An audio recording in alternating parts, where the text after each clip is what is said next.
back. For those of you who are just joining our networks now, welcome. This is the X Zone. I am Rob McConnell, and we're coming to you from our broadcast center and studios in Hamilton, Ontario, Canada.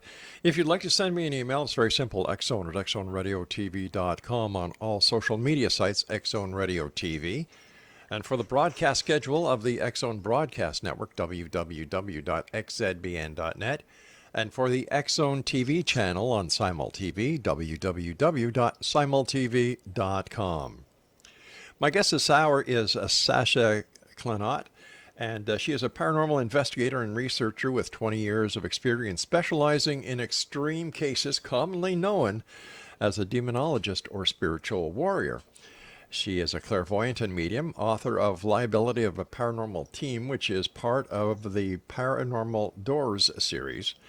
She is also the Louisiana State Representative for the North American Dogman Project. Sasha gives lectures at conventions, typically about keeping the integrity and evidence of the liability teams and what they hold, being a paranormal investigator with a mental illness and breaking the taboo that comes with it. Joining me now is Sasha Klanott. And Sasha, welcome to the X Zone. Thank you very much. Great having you with us tonight. So tell us, what was it that happened in your life that put you on your course, the course of your life, where now you're a paranormal investigator, you're a you're a psychic, clairvoyant medium, and you're an author about books about the paranormal. What happened and when? Well, it was about 12 that I started seeing entities, and that's kind of what triggered everything. I've had my gift since I was very young. I didn't realize that that's what it was. And actually didn't kind of, I guess, come to the realization that that's what it was until my mid-20s. Even though I knew what the gifts were, I didn't think I was special enough. But it was about 12 when I started seeing entities in my room and outside my window. And that kind of is what triggered the research and everything like that, which led to extreme cases, research, and so on. Okay, so tell us about Haunted Bourbon, and why was it created? Well, Haunted Bourbon, me living in New Orleans, that's stereotypically Bourbon Street, sure. Yeah, stereotypically known for a haunted city. And I found out that there was no paranormal convention here. There was hardly any paranormal events.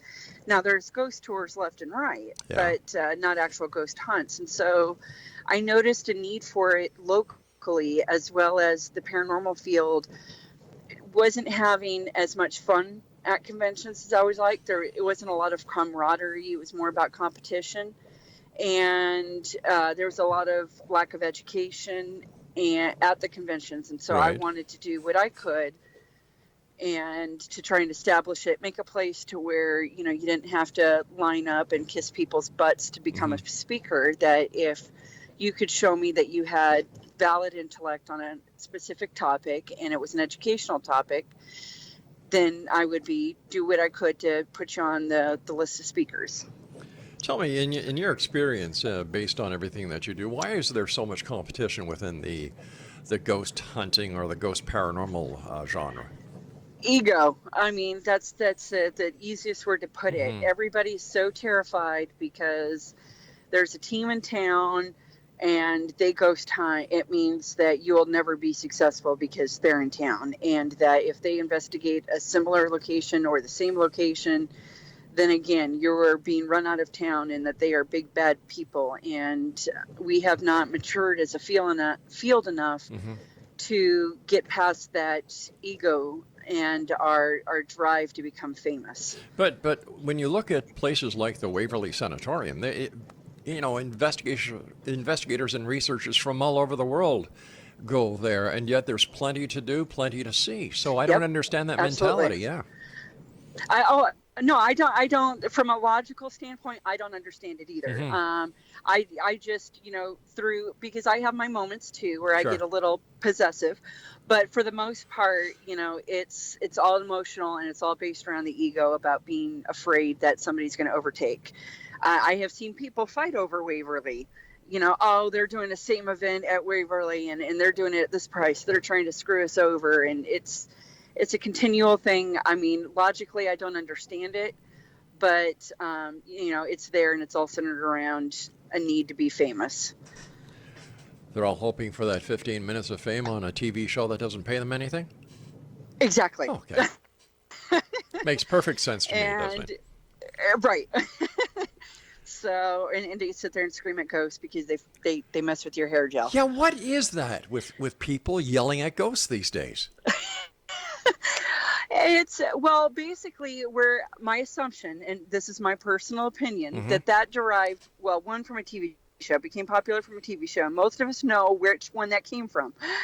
And it basically, the provocation originally came from being able to confront malevolent entities. And a TV show ended up using it, and now it's become this cool, popular thing to do that anybody with a brain cell would never do without using it in the right environment at the right time. But it's become a popular thing. Luckily, at least, from the people that I surround myself out with, they don't use it very often. But I know many people who still go in there and try to piss off a ghost like it's actually going to do any good. That just baffles my imagination, because if they're disrespectful to the dead, they're going to be disrespectful to the living. No, absolutely. Yeah. And there is a very extreme correlation between that. Me personally, I don't hunt in graveyards. I know tons of people that do. I don't hate them for it, but to me, I find it disrespectful. And you're absolutely right. If you were just going to automatically go in and not talk to somebody that you can't even see, what are you going to do to somebody that you can see, that you can get that reaction out of?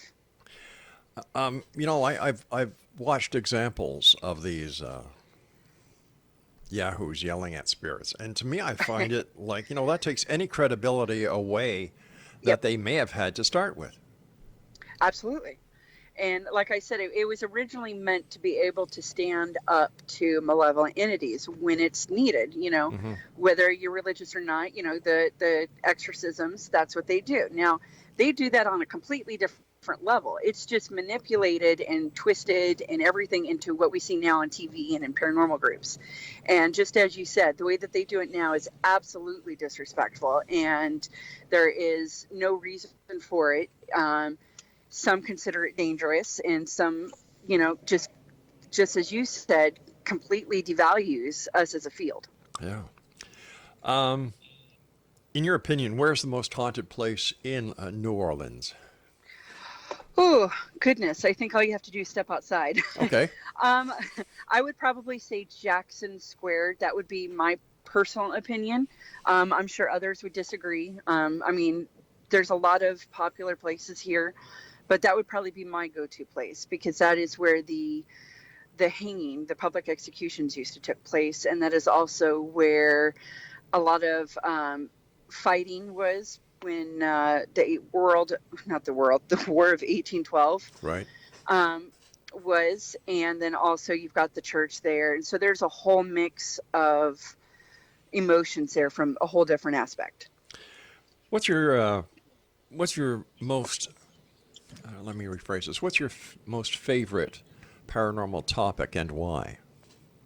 Actually, it would be liability, and quantum theory. But I'm still baby new to quantum theory. But my main one that I really like is liability. Now, I'd like to start talking about that, but I looked at my clock, and we're just under a minute. So what we're going to do is we're going to hold on to this topic until we come back from this break at the bottom of this segment. And Exonation, our guest this hour is Sasha Klanott, and her website is www.hauntedbourbon.com. And Sasha and I will be back on the other side of this commercial break as we continue here in the X Zone from our broadcast center and studios in Hamilton, Ontario, Canada. Don't forget, if you'd like to get your complimentary copy of the X Chronicles newspaper, all you need to do is go to www.xchroniclesnewspaper.com. Now, you can read it online, you can download it, it's totally searchable. Have a blast. 92 full-color pages. Or if you'd like to have that print copy in your hand and you don't want to go through the hassle of downloading PDFs and printing them, you can go to Amazon.com. This is the X Zone. I am Rob McConnell, and Sasha and I will return on the other side of this break. Whatever you do, don't go away.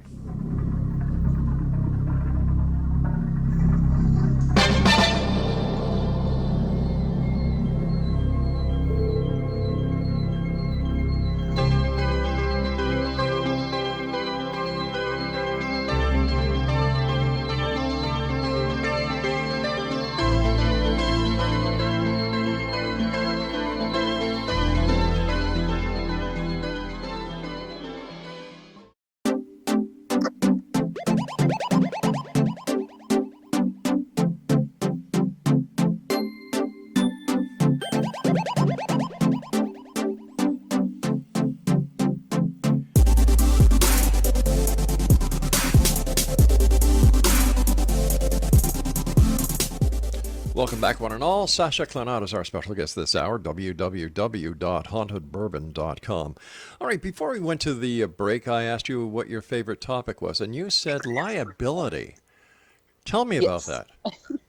Well, for whatever reason, growing up, I've always loved law. I mean, I didn't go to law school, but it's always been fascination, whether it's from a police aspect, a lawyer aspect. I swore when I grew up I was going to be a lawyer.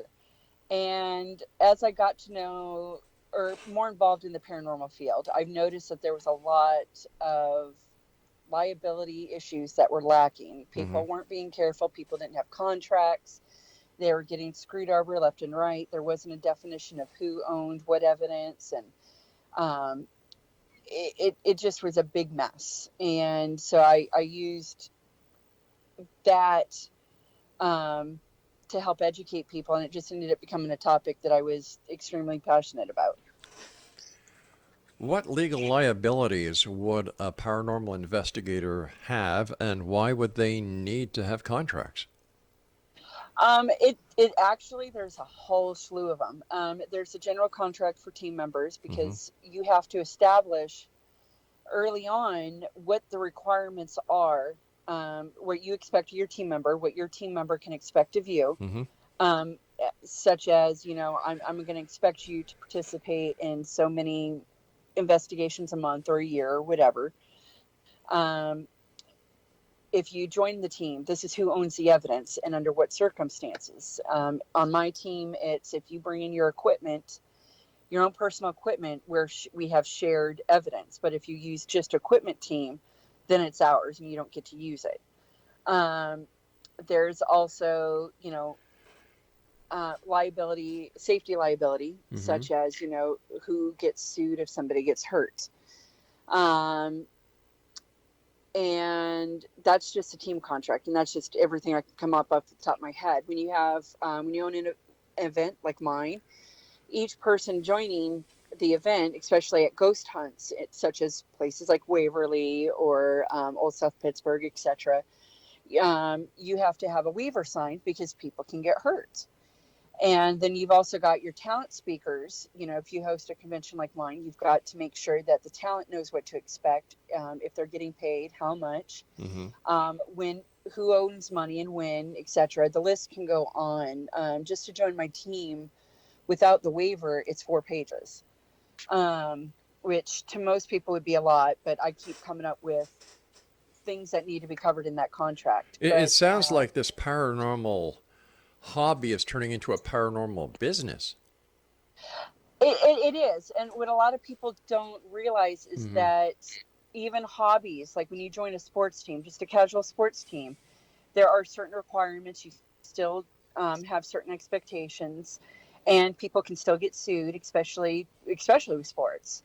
So it's just recently in the last few years that a lot more people are starting to realize that we have to follow the same laws that any other basic organization is. And a lot of people just overlook that.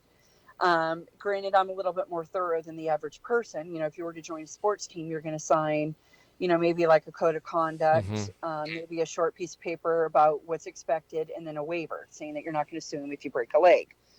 But, my contracts go into a lot more detail. But yeah, a lot of people don't realize that your team, depending on what way you run it, might actually be a business. And that's why I separate my team from my convention, because my Right. convention is run to raise money for people, but it's still technically a business until I get an official 501(c). And my team is run as an unincorporated organization, which still has certain tax documents that is required. A lot of people just Well, don't well, wait a know. sec. Hold on here. Hold on here. The tax documents are required if you charge for your services. It's if you make money, yes, but Yeah. you still have to register with them. I mean, even if you don't make money, obviously if you don't make money, you don't pay Right. taxes. Sure. If you're in a corporation or an LLC, but we're talking about ghost hunting. We're not talking about a multi-billion-dollar entity. Right, but you still have certain obligations. Like I crochet on the side. I don't make very much money from it, Mm-hmm. but I still make money. And if you make any money at all, you still pay taxes. But even if I didn't make money, Yeah. I still have to report that I didn't make money. I still have to, if I did it for charity, Yeah. let's just say I did it out of my home, I would still have to record that if I'm representing myself as even an organization that crochets. All You right. still have requirements. But paranormal organizations, these people don't get paid, number one. Number two, the majority of them end up buying the equipment themselves. Agreed. I do. So why the I can understand it if you're doing it for insurance purposes, liability insurance, for other reasons, but my personal belief is that this is going a little bit too far. Does that deter anybody from getting involved? No, and it's depending on who you ask, that would say that's a good thing or a bad thing. It doesn't, Mm-hmm. because I know tons of people who don't have the proper paperwork in general, just because they don't know what they should think of. But it is very important to make sure that you have the right paperwork. Even unincorporated organizations, which is a normal ghost hunting team. Most ghost hunting teams are unincorporated, Yeah. and they're just an organization. Right. They still have requirements that they're supposed to follow. And it's just, now, am I saying if the IRS came to you and say, okay, well, you didn't make any money and you didn't file with us, but we're still going to put you in jail? No, it's very unlikely. But it's still always better to make sure that you have the proper paperwork. That way you can sit here and tell somebody, we're a ghost hunting team. Uh-huh. We're separate. And then also there is that legal liability between, if let's say you and I were on a team, Mm-hmm. and I go on a killing rampage and somebody sues the team, can they sue the team? Can they only sue an individual? And that's why you've got to register, even as an organization or a LLC or, whatever you decide to put your team as, so that those boundaries can be established in case something like that happens. Let me ask you this. So, You and your team go into a residence. Are you insured? we don't go into residence, not right now. All right. So let's say you go specifically- into a business. Your ghost tour goes into a business, or something happens on a public street. Are you Right. insured? Well, I don't do ghost tours. I'm So saying what? that they had All right. ghost tours Let me look at it this way. When you have your event, Right. are you insured? I do. I go through locations that have insurance that I can use. But why don't you But get your you own should always insurance? Because there's no way that with the money that I get at the end of it, that I Mhm. would be able to afford that. So I have to be careful about what locations I use. And that way, if something were to happen, that location's insurance does cover it on top of the waivers that I do have. But you should always have insurance, whether it's personal insurance, whether you do go in residence, especially if you go into a residence, and especially if you do ghost tours. Are your people put through police background checks? It's just me and my fiance, but yes, anybody that joins my team needs to be going through. But that's a personal choice. That I just prefer to make sure that everybody on my team I don't have to worry about. Now, granted, if they haven't been arrested or caught yet, but that also shows that I took the initial effort to make sure that everybody on my team, and that relieves me of some liability, that I took an honest effort to make sure that everybody on my team, whether it's just me and my Right. fiance or whether it's 10 people. All right, let me So ask you that this, helps. and I hope you don't take it the wrong way. Why are you such a No, it's fine. stickler? I just think it's my personality. I feel that if you don't take those precautions, Mm-hmm. that you run the risk. I have heard horror stories of people having people on their team and they run off with money, and come to find out, if they would have done a background check, they would have seen that that person had theft on their record, and they wouldn't have let them near money. I have dated violent people in the past, and it's never affected, the residential team. Mm-hmm. But I didn't do the proper background checks, and if I would have, then I probably wouldn't have been dating them in the first place. But it's vital to me. My opinion is it's very vital to take those extra efforts to make sure that not only are your team, but your residents are going to be taken care of if you are going to have random people. All right, so what is it exactly you do then? If you don't go into houses, if you don't do tours, what exactly do you do? Normally I do residentials. I'm just not doing residentials Oh, I now see. until I get the proper insurance. I do handle the extreme cases, which means that I am even more at liability than the average person, because then you cross that threshold Mm-hmm. of telling somebody that, oh, no, you're just crazy, or no, you're possessed, and they come to find out they've got schizophrenia. So there's certain more obligations there, and that's another reason that I'm waiting to get back into residentials. Like when I was in Alaska, I wasn't a stickler for insurance. I should Mm-hmm. have been, but I wasn't. And I did do residentials quite frequently, almost every weekend, because it was just starting to become popular up there. And so I don't judge people if they don't have it. I don't necessarily agree that they don't have it, but to me, it's vital to go through those extra efforts. All right, stand by. We've got to take our news break at the bottom of the hour. This is the Excellent. I am Rob McConnell. We're coming to you from our broadcast center and studios in Hamilton, Ontario, Canada.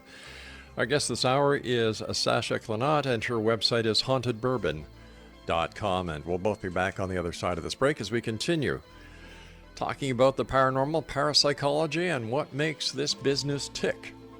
Don't go away.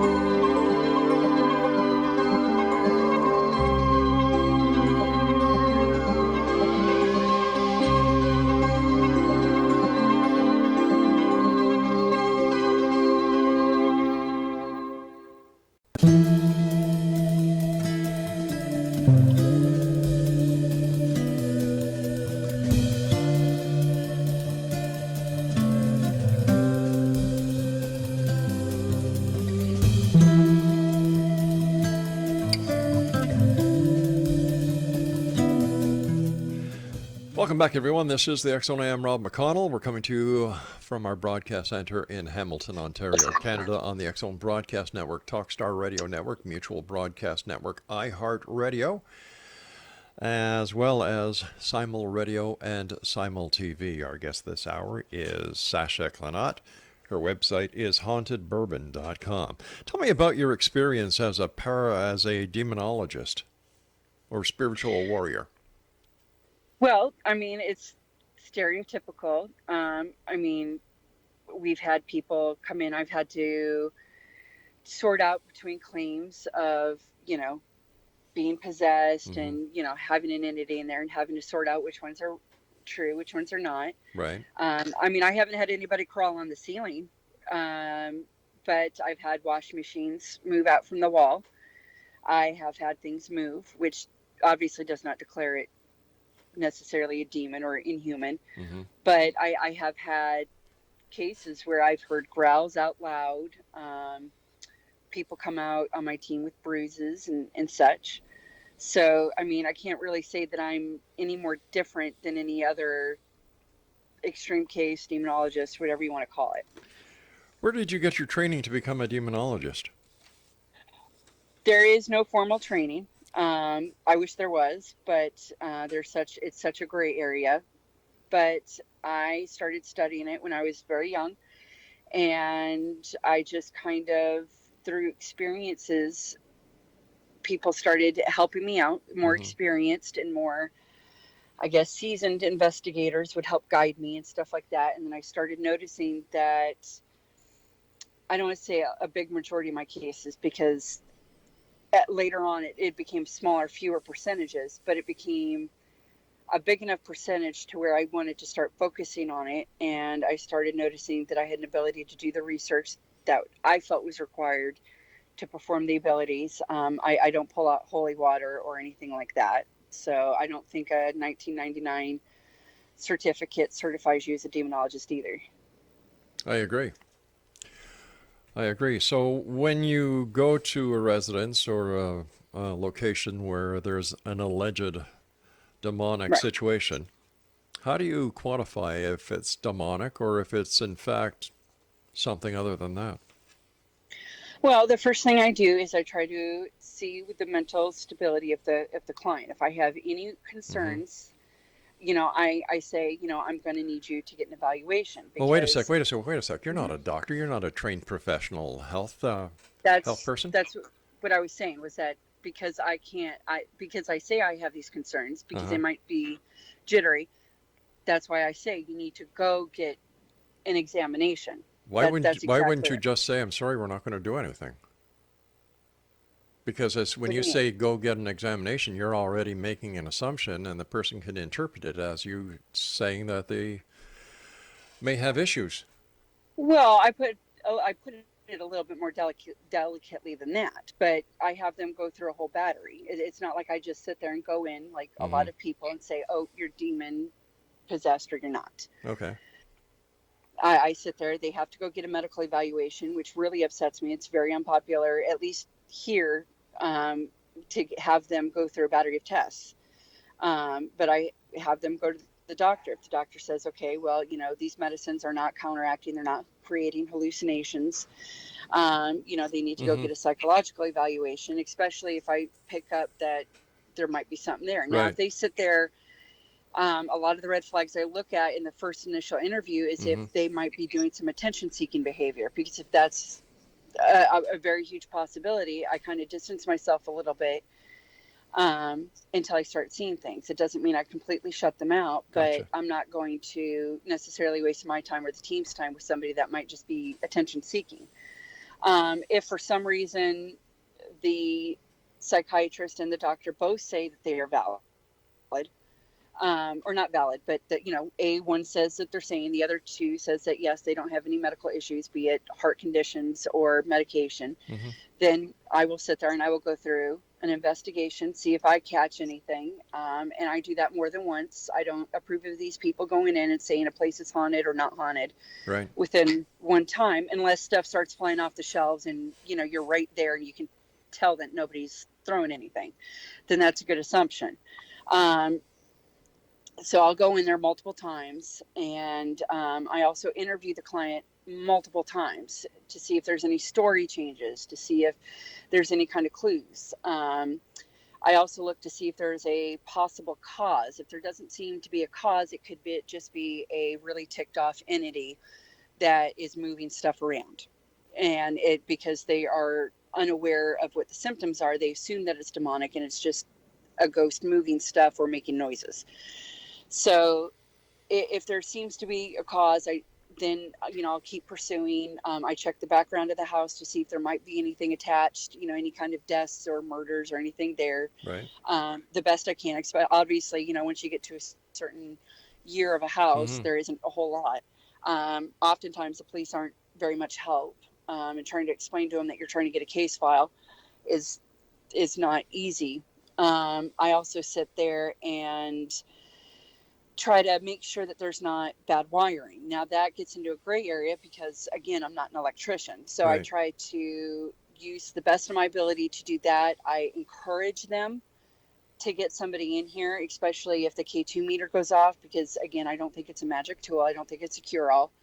But, if the K2 is going off in the middle of the wall for no reason, then there might be a reason for bad wiring that might cause hallucinations and stuff like that. Why wouldn't you call in the city engineer and have the city engineer go over the property? There's no charge for that. I was unaware of that because in Alaska, I have tried to check with the city to see if that's something that they do, and Hmm. they say no. I have not checked down here in New Orleans, but in Alaska, that is what they have told me because I don't feel that a client should have to pay for an electrician or a plumber to come out I don't to do think that. a client should pay for anything when it comes to a paranormal investigation. Agreed.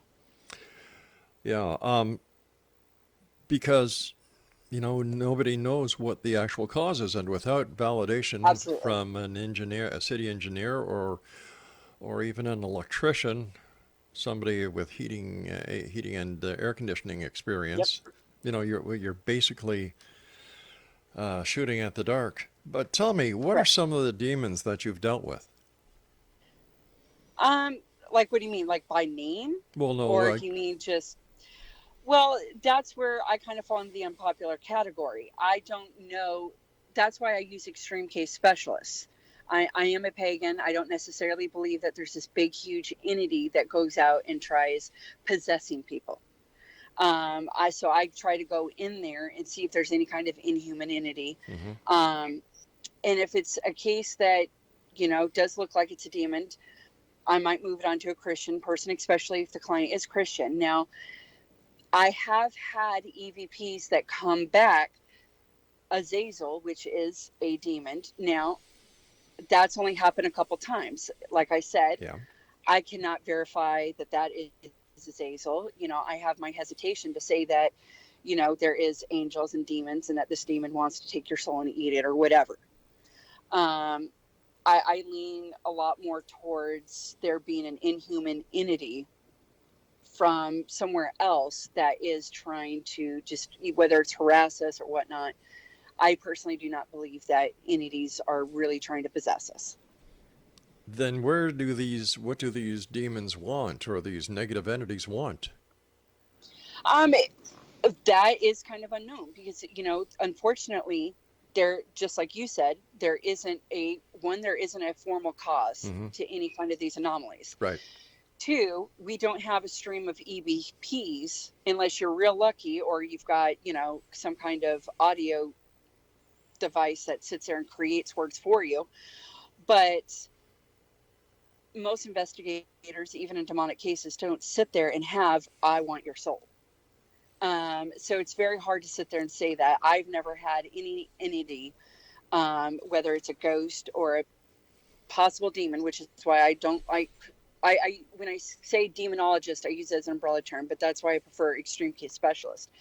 I don't believe that there's entities out there to get our souls. My opinion would be that they are just trying to upset us. And not like a personal vendetta, but, as easy as trying to get our attention, trying to communicate with us, and our audio devices don't pick up. There's too many unknowns, and that's why I don't feel comfortable saying this is their cause, because even if there was an entity out there trying to possess us, there would be different reasons for each person, just like a serial killer per se has different reasons that they go out and kill people numerously. So I feel that they would have their own reason for it depending on each entity. All right, stand by. You and I have to take our final break. And next donation, our guest this hour is Sasha Klanott, and her website is, got your pencils ready? All right, here we go, hauntedbourbon.com. That's www.hauntedbourbon.com. And we're going to be back on the other side of this break as we wrap up this hour here in the X-Zone from our broadcast center and studios in Hamilton, Ontario, Canada. Don't forget, the X-Chronicles newspaper is available for one and all with our compliments at www.xchroniclesnewspaper.com. And in this issue alone, it's been downloaded or read in over 9,300 cities around the world. We'll be back. Don't go away.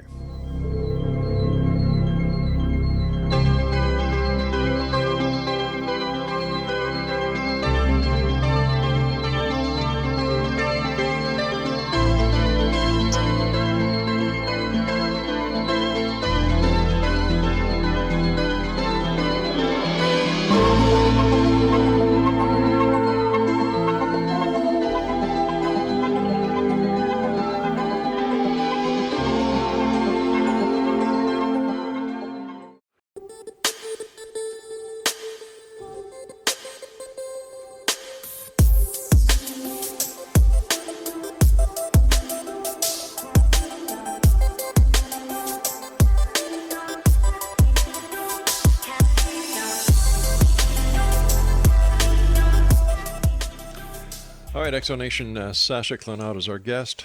Her website is hauntedbourbon.com. How many members are there in your team, Sasha? Right now, only two. You and your Just you and your fiance. right. And I have had a couple that joined, but they don't have the time to continue. I see. What has been your most memorable paranormal experience? Probably the case where the washing machine did come out from the wall. As soon as I heard it, I ran Mm-hmm. upstairs. I checked around to see if there was any causes for it. We called the owners to see if we Right. could open up the bottom of it, to open up the bottom of the washing machine, and see if there was any kind of gadget inside that would cause it to move. Mm-hmm. And at that same investigation, we caught a bunch of growls, and one of the team members ended up with a bruise at the end of it. So that was probably my most memorable one. I've had other good ones that are less eventful, and I've had other stuff in the field that is eventful, but that would probably be the most, I guess, quote unquote, dramatic case Sure. I've had. Let's say somebody calls you up and you go to their house and you do the investigation after you've done all the preliminary work that is done. Uh-huh. How do you present the person who has called you with whatever you find? If we find anything, Mm-hmm. because I have had many cases where I don't find anything. The first thing I do is, if I do find something, I go through a little spiel that says, there isn't a way to prove or disprove the paranormal. This Right. is the typical guidelines at what Mm-hmm. point we would normally say that this is or is not haunted. I let them know that anything that they hear, is unlikely to hurt you, because 99.9% of the time, like I said, I think I've only had one case where somebody got hurt, and that was just the team member at that time that ended up with a bruise. I've never had a client with scratches or anything like that. So I present them, that they aren't if they were to hear anything, that it's not of any huge consequence. So then I will show them each step that we used, explain why we feel that it may or may not be paranormal. And I make sure that I weed out anything that may be questionable, such as, a very quiet mumble or something like that. I wouldn't toss into the pile. I mean, I might keep it in their file for later in case, it goes on for a year, they want me back. But realistically, that wouldn't be something I show to a client. So it would have to be a very clear EVP, and I would have to explain to them why I would think it was. If it's something semi-scary, because we've had some stuff that could be construed for somebody that doesn't know better, that's scary. If there's photos, give the options why we would think that it would be paranormal or not, and basically just do the same thing for any video we may or may not catch. And then at the end of it, say what we would suggest if there was any follow-ups. We would pursue more investigations, or we don't think anything here is going to hurt you. So at this point, it would be up to you if you want us to come in some more, but we can cleanse the house. But realistically, nothing in here is going to hurt you, or we didn't find anything. And I'm really sorry, but we don't find anything that would be any remotely, what we would consider remotely towards the paranormal. Why would a person who's having suspected paranormal activity call a paranormal investigator instead of a member of the clergy? There's a ton of reasons for that. Some of it is they may not go to church. Like, I don't go to church. Some of it is they don't want to be judged by their clergy, because a lot of times clergy, not all, but some, can be very condescending or judgmental, or they just shrug it off. Again, that's not all the case. There's Right. plenty of good. I have worked with them. And some of it is they don't think that it's something that clergy can help out with. Usually if a client does tell me that they are religious oriented, I do ask them if they would want us to involve their clergy, whether it's, priest. But it is, there's so many reasons, but those would probably be the main three that I would give off. Why does a spirit stay behind instead of crossing and going to the light? My opinion would be that I don't feel that they necessarily stay behind for whatever reasons. The very little that I have learned with quantum theory is that there Hmm. is a possibility that there is other dimensions, and that at some points it weakens, and that's why we are able to. If you were to follow through or follow the theory that they are left behind, it would be because they died of a traumatic cause, whether it was a sudden murder or a sudden heart Right. attack, or they have a longing to watch over that person. And sometimes a lot of people think that they have left behind, and they haven't. Like, because I am a medium, I have talked to people who don't stay behind, but they can still talk. I don't feel that even if there was, a light or, whatever, Hmm. that they wouldn't be able to communicate. And that is part of the reason that I think that there might be something different going on rather than just being left behind because of unresolved issues. Because I have communicated with people that have moved on, and they only pop around every so often. And it would go against that belief that once they move on, they can't really talk to us. How different? So, I'm sorry. How different is the the awareness of the paranormal in Alaska compared to New Orleans? as far as the awareness, it Hmm. depends what way you look at it. Like in the native culture, obviously there's a lot of supernatural Yes. Yeah. stories of creatures. So from that aspect, it's not completely out of the realm of scope. But unfortunately, you still got a lot of religious aspect in there, and it's actually not too different. The only difference is that New Orleans has more people, which Hmm. means that there's a higher percentage that you'll be accepted more. But it's still, as when you come to the city, it's really hard to hold an event, try to say, hey, we'd like to donate to your charity. Like I said, my event donates to charity. So trying to approach people going, hey, we don't sacrifice children and we don't worship Satan, and we would really like to work with you. We're normal people that, are involved in an extraordinary field, and we would just like to try and help you out. So trying to approach people is pretty much the same here. There's a lot of judgment and whatnot, but as far as a fan base or people that would want to attend events, there's a lot more of them here than up there. Um, there's also a lot more education in the supernatural up in Alaska versus here. There's a Really? lot of people who, Wow. well, because up there in their culture, it's a lot more accepted. Once you bring, like, because people assume because of voodoo that, it would be widely accepted. Well, no, down here, I mean, there's still a lot of people involved in voodoo and stuff like that. But when it comes to like city officials or general outlook, it's very conservative down here. As soon as you bring something that's not Christian up, they automatically have this negative stigma behind Right. it. So, So it's hard to deal with sometimes. so the fact that you're a pagan, does that work against you?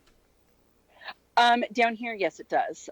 It's something that I don't necessarily mention right off the bat. Hmm. I don't hide it. I'm not ashamed of it, but it's not Right. something I mention because I want people to see me in a different light and get to know me for a person rather than that I'm a witch. But yeah, anytime that I do bring that up, it does become an issue about half the time.